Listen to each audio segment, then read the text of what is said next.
Ayan. So, if you wanna see, this is the frame. Ayan. Yan.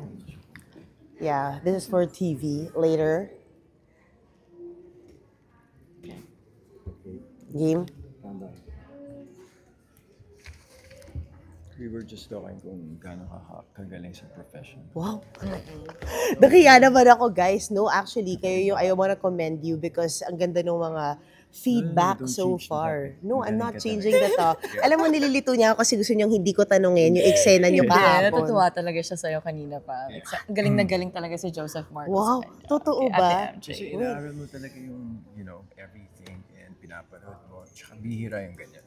Ay, And talaga ba? Sabi ko sa kanya, you're so pretty. Wow, thank you so much. That's, ito, guys, naka-record po yun. At ipopost ko to. I'm sorry. Kinikilig ako! Oh my God! Totoo. Pero mas kinilig ako dahil nung kinwento mo yung eksena nyo kahapon, parang pasabog.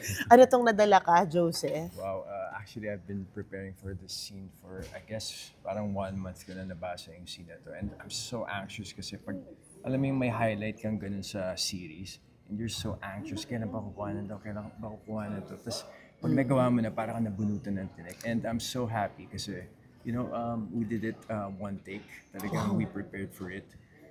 And yeah, it's happy kami dun sa naging result. So, This scene is one of the pivotal scenes in the book. Sobra, Yes. sobrang importante nung scene na yun. para ito yung highest scene ni Carmelita and Leandro.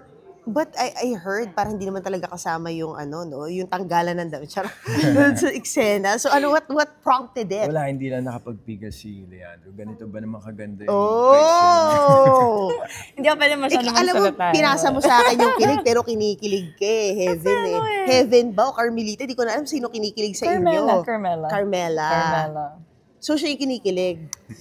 O si Heaven. Ate, okay, next. No, but really, nakakatuwa yung mga TikToks nyo. Like, even kanina, nakunan ko, di ba? Na talaga nakadikit kayo sa mirror. Like, how has the closeness been since the starting of the shoot? Actually, si Joseph Marco, hindi siya mahirap kasing kilalanin. Sobrang bait niya, sobrang observant niya, grabe. And nakakatuwa kasi every time napapasok siya sa work or sa taping, lagi siya may dala. May dala siyang Ay, food. wow. Sobrang, thank you. Sobrang sweet. Mas Yeah. sweet siya. Si Joseph, hindi lang siya pogi, nag-save din siya ng cat. Yeah. Kitten. Kitten. Actually, The cats good, na. the good Cats. deed still continues. Parang I find joy in helping and saving cats.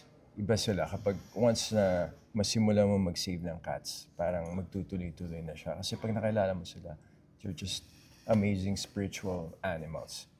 Ilan na na-save mo na Oh cat? wow, it's parang pan-12 na yata. Wow. Pan-12 Oh my God. na yata. Where do you house them?